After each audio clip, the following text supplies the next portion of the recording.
Today's episode is sponsored by Lorna Hamilton.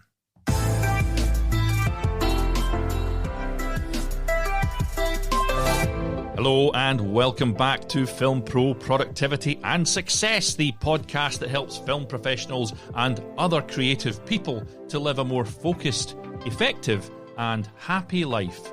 My name is Carter Ferguson and this is episode 80, 10 Ways to Motivate and Inspire Others, Part 2. The goal you set must be challenging. At the same time, it should be realistic and attainable, not impossible to reach. It should be challenging enough to make you stretch, but not so far that you break. Rick Hansen, unquote. Today's and last week's topic were suggested by Pittsburgh-based at mstewart3462 on Twitter, and I am very grateful for the input. In part one of the series, I discussed leadership styles and what leadership actually means, and I introduced you to the 7 common types of leadership style. If you've not heard that show, then I strongly recommend that you go back and check it out first. I also covered the first 4 of the 10 ways to motivate and inspire others in that show. The 7 styles of leadership that I listed were the autocratic, the authority, the pace setter, the democratic style, the coaching style, the affiliative style, and the hands-off style. Knowing which of the leadership styles works best for you is part of being a good leader, and developing a signature style with the ability to stretch into other styles as the situation warrants may help enhance your effectiveness. Have you considered since the last episode what your dominant leadership style might be? My style so far in life has largely been the democratic style, but I'm adapting from that as I've been let down by a significant number of people in recent years as I employed it. I think it was perhaps tainted a little bit by the hands-off style, as I felt after years of working with really brilliant people that my oversight on people's work might sometimes be regarded as intrusive. The reality that I have learned the hard way, however, is that some people require a stronger hand and oversight whether they like it or not, and that not everyone who presents as competent is actually so. I've had several of my projects torpedoed in the last few years, in fact, as I've been let down by what I have come to know as the assholes and imbeciles who have lied about or greatly exaggerated their abilities and left me and my projects in the shit.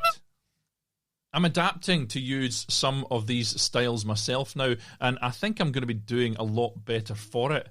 If you can understand these different styles of leadership, you can decide which styles work best for you in any given situation.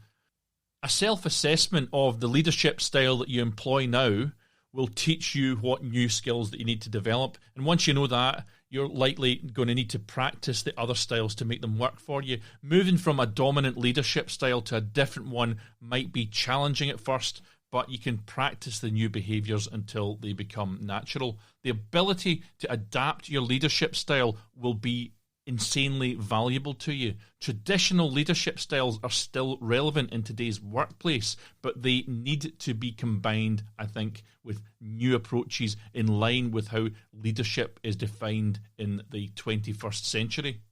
And I talked about flexibility and adaptability in an earlier episode this season. Was it the first one? I think it was the first one. So you should be open to this sort of thing already. An agile leadership style like this might be the ultimate way to lead today's talent. Number 5 on our list of ways to motivate and inspire others is give people responsibility. If there are certain tasks that you're allowed to delegate to others, by all means choose someone to take responsibility for that task. When people are fully responsible, they'll be far more likely to find the motivation to complete. This is because as part of a group, they may not feel like their hard work matters, but when they're responsible for a specific element, it certainly matters.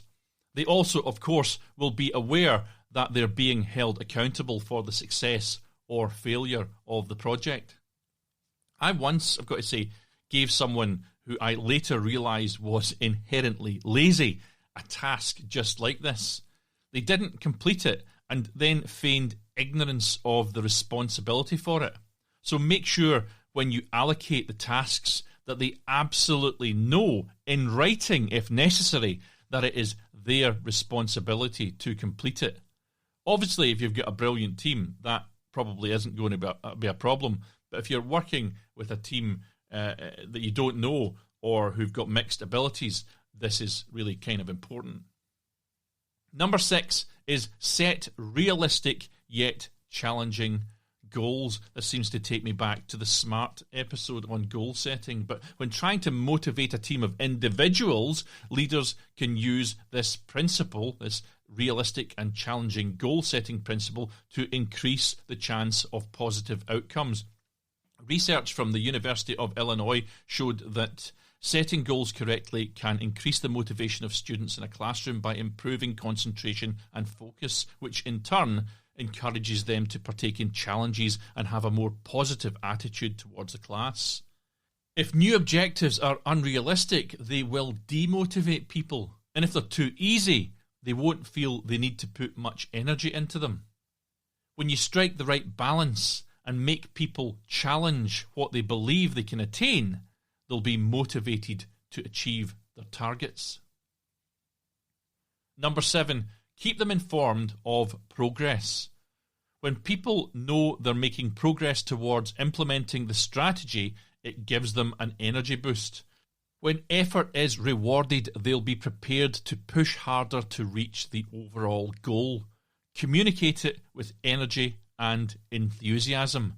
Nobody likes to be left in the dark, and yes, sometimes there will be things that you're not supposed to share, but make an effort to spread the word when you can communicate important issues. Number 8 is champion friendly competition.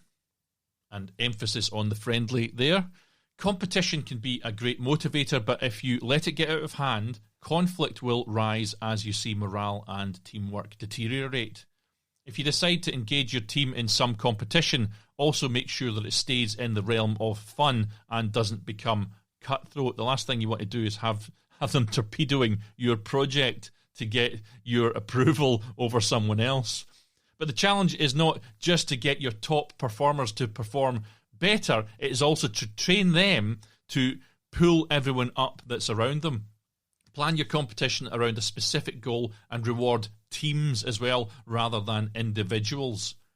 I found a quote by someone called Stefan Cook, and I can't find where I found the quote from, but he explained in whatever brilliant article I was reading that the trick to keeping work competition friendly is to promote fair play. Although individual successes can be hugely rewarding, often team wins can have an even bigger impact.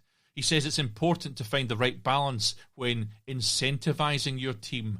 A mix of individual and group goals, along with clear rules that promote collaboration over sabotage, are essential to long-term success, unquote. Number 9, use the golden rule.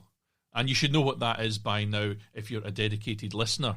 The lessons that we learned as kids are just as relevant now as when we first learned them in the playground or from our parents or whatever. And as a reminder, the golden rule is treat others as you'd wish to be treated yourself. Sean Murphy, author of The Optimistic Workplace, explains, too often I hear managers say that they shouldn't have to focus on motivating their people. It's their job to do their best. Really? He asks. Since when did kindness, thoughtfulness, and being human stop having relevance in the workplace? And this is a really big one for me, as I've rediscovered my values a couple of years ago, I think, when I set out to do this podcast. And it kind of came as I was working with and started realising that I had to cut off people that didn't treat others with respect. So if you want to motivate employees, please remember the golden rule.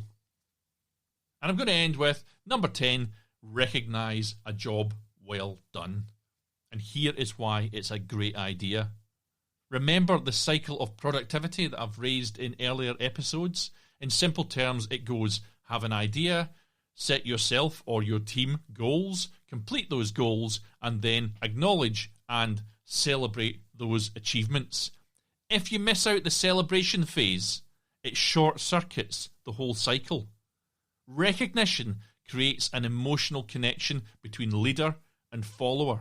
This cycle of productivity, recognizing a job well done, is a vital part of it, and it's a critical piece of engagement with those that follow you.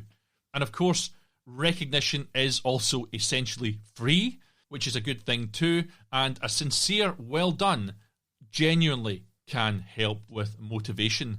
Most people like to be appreciated for what they've achieved, even, and I want you to really note this one, if they seem not to.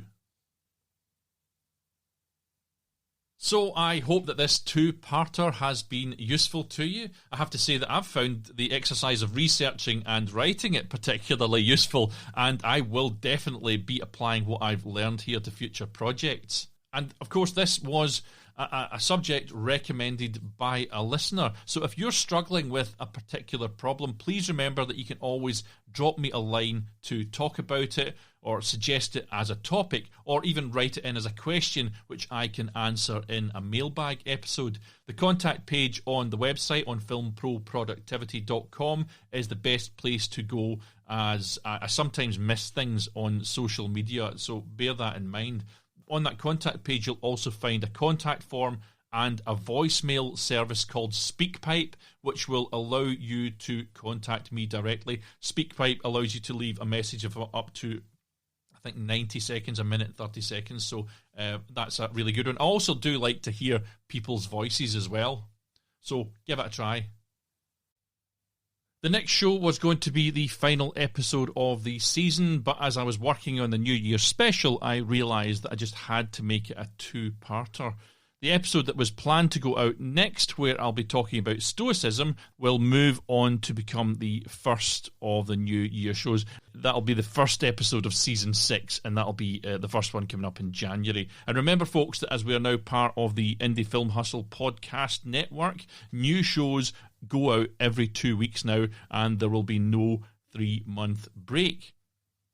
And if you've not yet went over to Indie Film Hustle and had a look at the Indie Film Hustle podcast network, which has got loads of other podcasts specially curated by Alex Ferrari from the filmmaking and screenwriting kind of podcast world, then do go and have a nosy. If that's your bag, then Alex has put together a bunch of really brilliant podcasts. One I listen to all the time is one of his, actually, and it's Bulletproof Screenwriting, the Bulletproof Screenwriting podcast, and that's a really, really good one I can recommend. It's on Indie Film Hustle. No, it's on ifhpodcastnetwork.com, or you can just go to indiefilmhustle.com and you'll see it there. But let me move on. I can sense a collective sigh of relief that 2020 is nearing an end, and in 2 weeks' time I'll have part one of a New Year's special which tackles a topic that I've done before. I've actually covered it a couple of times before, and it is a full and up-to-date breakdown of how to use Jenny Ditzler's Your Best Year Yet strategy to plan and achieve success in 2021. These shows are really not to be missed. I've put an awful lot of work into them, and the starting point I've got for them, the book itself, is just excellent. And these are the first full shows as well that I've created since we have moved over to the Indie Film Hustle podcast network, and they're going to be pretty awesome, is basically what I'm saying. They will also be accompanied by a competition where you can win one of 5 copies of Jenny Ditzler's book. That's not something I've done before, a competition, but I thought, what the hell, let's make it happen. I'll end now with the words of the American healthcare activist Byllye Avery, who reminds us that practicing the Golden Rule is not a sacrifice, it is an investment.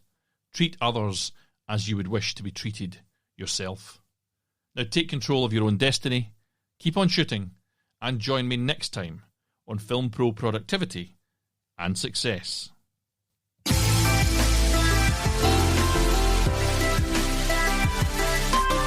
The music that you can hear right now is Adventures by Himitsu.